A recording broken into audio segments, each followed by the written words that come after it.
El doctor Jaime Fiol, de la República Argentina. Él es odontólogo e investigador en cáncer y SIDA. Asimismo, es autor de la teoría inflamatoria del cáncer, especializado en tratamientos a pacientes seropositivos al VIH. Muchas gracias por concedernos esta entrevista, doctor Fiol. Al contrario, te agradezco a vos por la invitación a este programa. Así que muy a gusto contigo. Gracias. El gusto es de nosotros. Doctor, vayamos al punto. Una persona que está padeciendo de el SIDA, ¿tiene la tranquilidad de dirigirse a un centro de odontología sin tener cargo de conciencia? Sí, ¿por qué no? En principio, el paciente, y esto incluso por indicaciones de la Organización Mundial de la Salud, el paciente etiquetado como seropositivo debe ser atendido como cualquier otro paciente, ¿sí? Esto es fundamental. Le pregunto eso porque existen muchas personas que tienen una especie de cargo de conciencia o de culpa extrema y dicen, no, mejor no voy porque por ahí puede pasar algo y todo eso. Por eso es la pregunta. No, desde ya tiene que ir tranquilamente, incluso sin decir la condición, tiene que dejarse atender porque el odontólogo tiene la obligación de atender a todos los pacientes como si todos fueran seropositivos. O sea, la prevención es amplia. El odontólogo tiene que ponerse guantes en todas las situaciones, usar medidas de prevención, ponerse lentes y tratar a todos los pacientes de la misma manera. Vamos a suponer como si todos fueran seropositivos. Esto es recomendación para no discriminar, esto está en las leyes nacionales de SIDA. Una persona determinada identifica a otra que está siendo tratada con... identifica, la pone... No, esto es... Y por X motivo dicen no hay que acercarse a ese consultorio porque el instrumental ya quedó manchado y todo eso. ¿Tiene asideros la sospecha y la condena de esa otra persona? No tiene ningún asidero. ¿Por qué? Y bueno, porque en principio, vuelvo a repetir, el odontólogo y cualquier práctica médica, incluso a veces también no médica odontológica, sino el peluquero, el que hace tatuaje y todo lo demás, tienen la obligación de esterilizar los materiales, porque hay un montón, no solamente el tema del SIDA, sino el tema de la hepatitis B, que son el tema de transmisión de determinadas enfermedades que hacen que no tienen un asidero, ese tipo de cuestionamientos. Doctor Fiol, su experiencia con relación al SIDA, ¿qué nos puede contar, por favor? Bueno, linda la pregunta, porque me permitís decirte que en la República Argentina, cuando yo estaba trabajando en el Servicio Penitenciario Federal como odontólogo, atendí los primeros casos de SIDA en la Argentina, de SIDA, diagnosticados con el supuesto VIH. Eran pacientes que tenían una condición única, y ahí es donde yo empiezo a dudar sobre la teoría oficial. ¿Qué establecía la teoría oficial? ¿Cómo? ¿Qué establece la teoría oficial? La teoría oficial empezó diciendo el SIDA es una enfermedad producida, primero, que afectaba a los homosexuales exclusivamente, no se hablaba del drogadicto, y lo que decían era que si una persona había tenido contactos sexuales, se traspasaba un virus, que después se le puso el nombre de VIH, primero el HTLV-3 de Robert Gallo. Y bueno, a mí me toca en los penales, en las cárceles, donde la práctica homosexual es casi de rutina, digamos, ni siquiera hay que ser homosexual para tener relaciones sexuales entre hombres en las cárceles. Ahí lo primero que pude observar es que los primeros etiquetados y los primeros que tenían enfermedad relacionada con el SIDA eran drogadictos vía endovenosa. Entonces lo primero que me llama la atención es que en un ámbito donde debieran estar todos contagiados, si fuera una enfermedad de transmisión sexual clara, los primeros diagnosticados eran realmente drogadictos vía endovenosa y no había ningún homosexual. O sea, contra la teoría que usted está mencionando. Contra la teoría oficial. Entonces, en ese momento, como yo ya estaba investigando cáncer, yo era investigador, empecé a cuestionarme. Todos los investigadores somos críticos, nos ponemos en una posición crítica de cualquier cosa, no queremos nada hasta que lo comprobamos. Entonces esas fueron las primeras pautas como para darme cuenta de que acá había algo raro. Después me di cuenta que eso raro en realidad no era raro, era un fraude y que estuvo armado y que hubo una intención y que sigue habiendo una intención atrás de esto, digamos perversa. ¿Y cuál cree usted que es el objetivo oculto? El objetivo oculto, te lo digo claramente, hace 30 años que están investigando con seres humanos y no con ratones. Así de simple. Así de simple. Y están investigando tratamientos para enfermedades conocidas históricamente, como por ejemplo el cáncer, autoinmunes. Entonces, en realidad, el tratamiento para el SIDA va a terminar siendo aplicado a pacientes con cáncer. Y ya hay pacientes con cáncer que le están dando quimioterapia vía oral, como le daban, tipo cóctel del SIDA. Obviamente que le cambian los nombres, pero el mecanismo de acción de las drogas impiden la división celular. Ellos, para el SIDA, impiden la división del HIV, pero para un paciente de cáncer impide la división de los vasos sanguíneos y la división de la célula tumoral. Entonces los tratamientos para el SIDA, en realidad desde lo teórico, serían muy efectivos para el tratamiento del cáncer. Y de hecho muchos pacientes diagnosticados HIV positivo en el fondo tienen un cáncer, como ocurrió con muchos conocidos, queridos nuestros que ya no están con nosotros. En realidad básicamente tenían cáncer y no tenían el HIV, pero se lo ocultaban ese diagnóstico.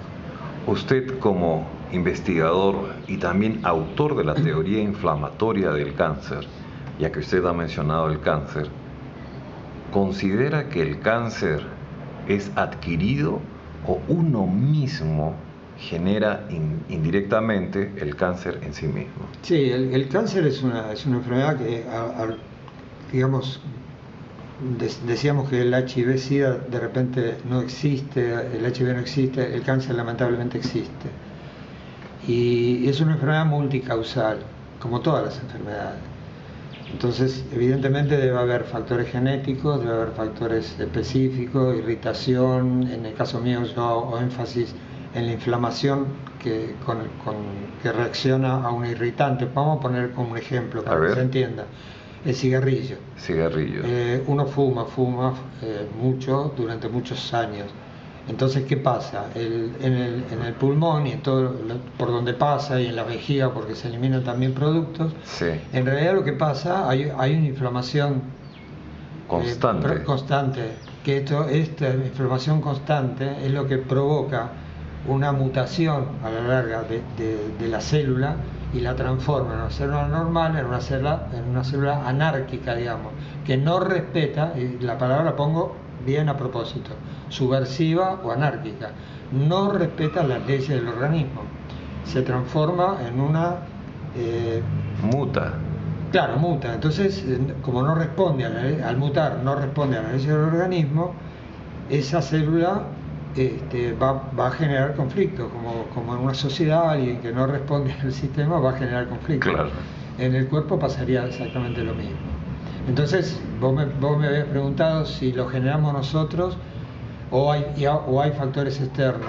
Yo creo que hay factores externos y también lo generamos nosotros, porque no todos los que fuman 3 atados de cigarrillos por día durante 30 años hacen cáncer. Y es más, hay personas que hacen cáncer de pulmón y no fumaron nunca. Totalmente. Entonces, seguramente todo tiene que ver. Y ahora, te vuelvo a tu pregunta. Obviamente que si una persona es un depresivo, o sea, temas anímicos. Temas anímicos, sí, genera cáncer. O un trauma muy profundo, a lo mejor le genera un cáncer incipiente, se transforma en un cáncer clínico. Y quizá la ilusión dentro de la prevención ¿Podemos estar ilusionados en prevenir la posibilidad de la aparición del cáncer, ya que usted es un gran investigador del cáncer? Si se puede prevenir. Claro, digamos, repito, la ilusión de prevenir, ¿existe? A ver, no solo que, sí, ojalá que exista, porque el cáncer se puede prevenir. Claro. Se puede prevenir atacando estos dos frentes que decíamos nosotros, el factor exógeno, que sería las agresiones, el cigarrillo, el exceso de sol, la alimentación, los productos químicos, en contacto con productos químicos, eso lo podemos prevenir. Hay pacientes, yo tengo pacientes que me dicen, yo vengo de una familia de cáncer y están como condenados a tener una familia de cáncer. Entonces yo les digo, vamos a trabajar a ver cuáles son las costumbres de esa familia, cuáles fueron las costumbres. Por él me dicen, bueno, es muy carnívoros, todos los días comíamos carne. Entonces, bueno, esas cosas las podemos modificar. No podemos modificar lo genético, pero podemos modificar esas condiciones que tal vez tuvieron que ver con la génesis del cáncer de la madre, de la abuela, de todo lo demás, ¿no? Del padre. Entonces modificamos esas conductas. Eso sí se puede modificar. Cambiamos la alimentación, cambiamos los hábitos, cambiamos y podemos modificar. A veces esa modificación puede ser para bien como para mal, porque de repente por ahí modificás de un día para otro muy fuerte, ¿no? Muy fuerte, y por ahí en vez de aparecer determinados tipos, porque esto podemos generalizarlo a todo tipo de enfermedad. El diabético, por ejemplo, tiene una tendencia familiar. Sabemos que la diabetes tiene un componente muy importante genético, sí, pero también tiene un componente muy importante alimentario y emocional. Entonces, ¿qué hacemos? Por ahí cambiamos toda la dieta, cambiamos las emociones, cambiamos incluso de lugar, cambiamos de ámbito, cambiamos la forma de ser, y de repente aparecen cosas peores. Pero el fundamento es esto: si algo anda bien, hay que dejar seguir así, no hay que modificar nada. Vamos a suponer, viene un paciente y me dice, la verdad que yo como carne todos los días y me siento perfecto. Me siento perfecto. ¿Qué le voy a modificar? ¿Le voy a decir que sea vegetariano?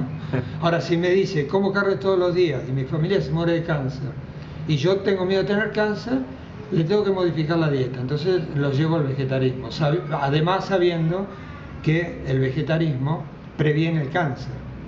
Las verduras, frutas, y todo ese tipo de alimentación previenen el cáncer. O sea, el cáncer se puede prevenir, y desde lo emocional también se puede prevenir, porque obviamente si uno empieza a vivir con más espiritualidad, empieza a crecer con buen humor, reírse, bailar, lo que estamos hablando, escuchando, ¿no?, a Carlos Gardel, claro, cosas que te vivifican, todo eso es saludable, todo eso evita la enfermedad, no sobre el cáncer, pero que estamos hablando del cáncer, entonces nos limitamos a decir el cáncer. El cáncer se puede prevenir. Y yo en el seminario, el domingo, dije algo que ya que está, quiero repetirlo. Por favor. Es muy importante no confundir prevención de enfermedades con diagnóstico precoz de enfermedades. Hoy en día la medicina tiende a decir que la prevención es ir al médico cada 6 meses, hacerse una mamografía cada año, ir al odontólogo cada 6 meses, hacerse control de próstata, No, eso no es prevención.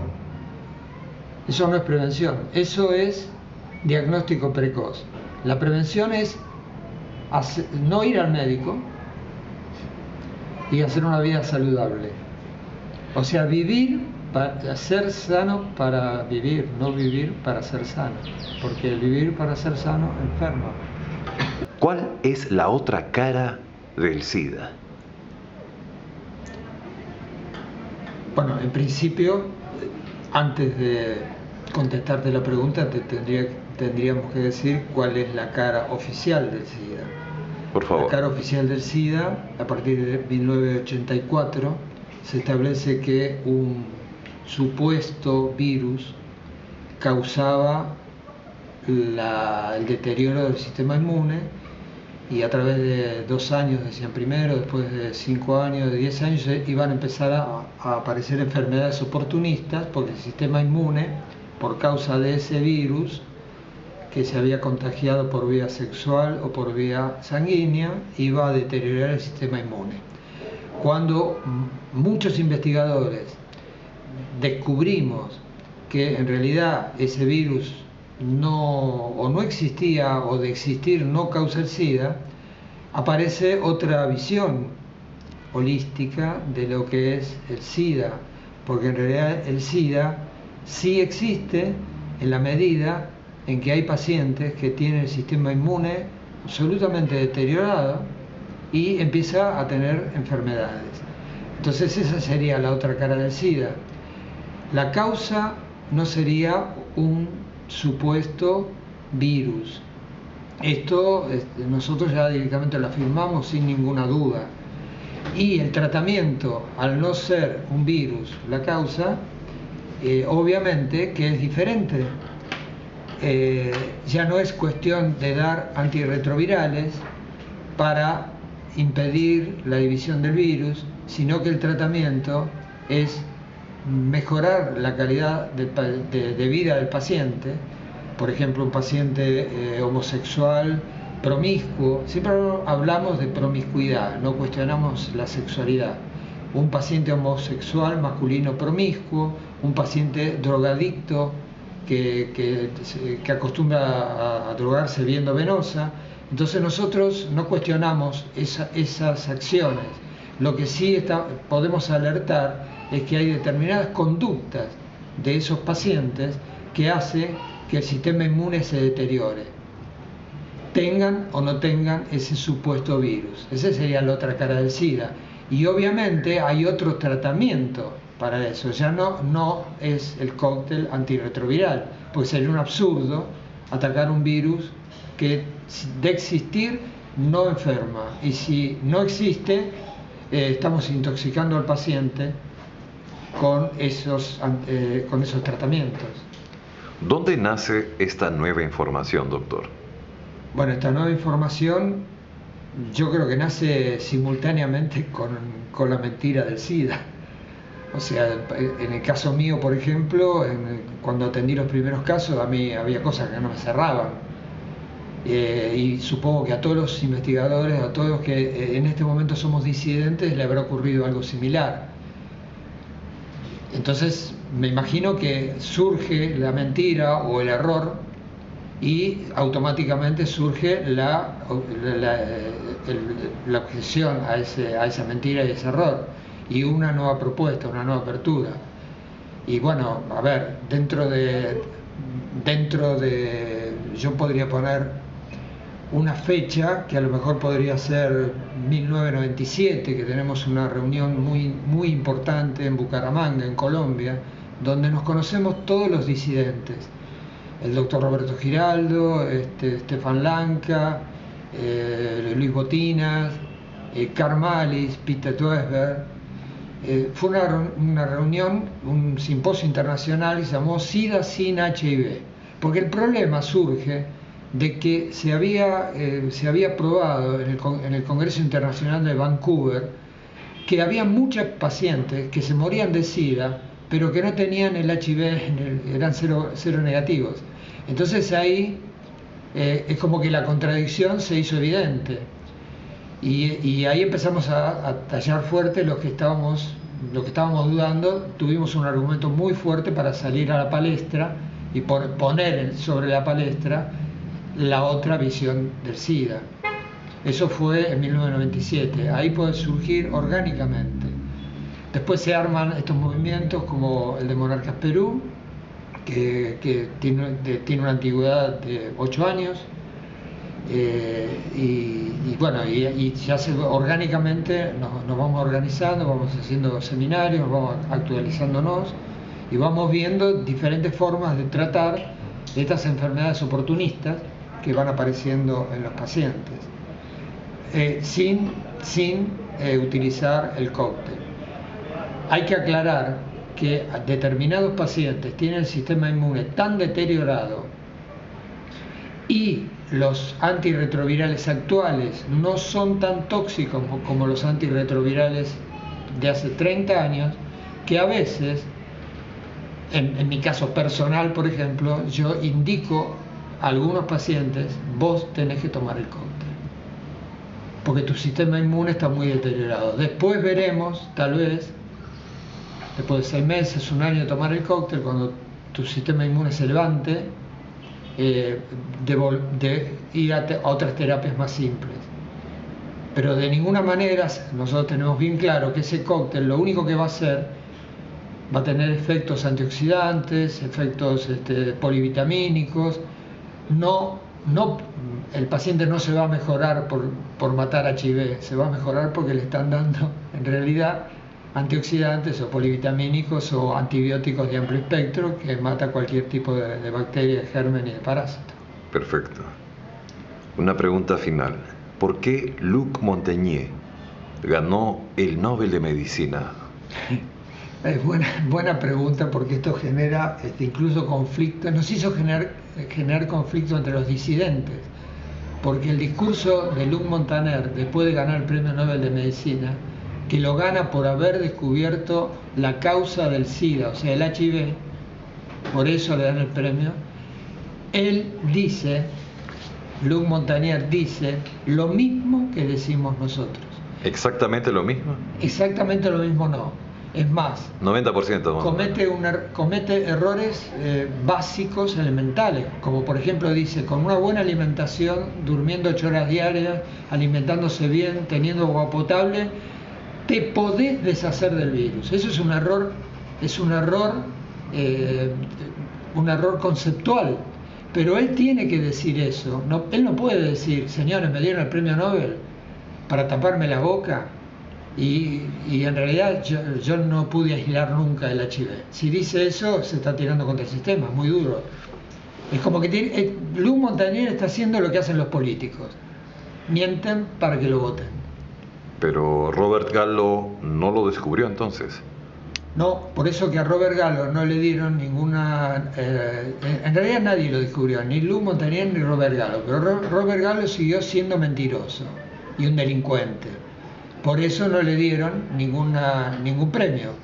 En cambio, Luc Montagnier, que nunca dijo que había descubierto la causa del SIDA, le mandó una carta a otro científico diciéndole: me parece que en algunos pacientes de SIDA, me parece que el LEV, que se llamaba así, el virus en francés, me parece, y Robert Gallo lo agarra y dice: descubrí la causa del SIDA. Entonces hubo un juicio, lo ganó Luc Montagnier. Entonces creo que Luc Montagnier en el fondo es una buena persona, pero que no puede decir otra cosa que lo que dice. Pero lo que dice es: los disidentes tienen razón. De hecho, le dijeron: si vos seguís, vos es bien argentino, le dijeron: si vos seguís diciendo esto, le estás dando la razón a los disidentes. Y Luc Montagnier no tuvo problema, sigue diciendo eso. Entonces queda claro que Montagnier ganó el Nobel por descubrir el VIH. A ver, la pregunta está bien. Yo te diría, prueba dialéctico. Le dieron el premio Nobel por haber descubierto el VIH. Ok. ¿Sí? Eso sí, es verdad. Sí. Ahora, Luc Montagnier no descubrió el VIH, ni siquiera lo aisló. Y él dijo que no lo había aislado. ¿Se entiende la diferencia? Repetime la pregunta y vamos a aclararlo de vuelta. Claro, Montagnier ganó el Nobel por descubrir el VIH. Ganó el Nobel por descubrir el VIH. Lo que pasa es que él no descubrió el VIH, o sea, le dieron el premio Nobel equivocadamente. Él mismo dice que no aisló nunca el virus y que el VIH solo nunca puede causar el SIDA, sino que hace falta cofactores. Esos cofactores es lo que los disidentes venimos diciendo hace mucho tiempo, que los cofactores solo los cofactores generan inmunodeficiencia. Y lo que hay que corregir entonces es la calidad de vida. Perfecto. Estuvo con nosotros el doctor Jaime Fiol de la República Argentina. Muchas gracias, doctor. Gracias.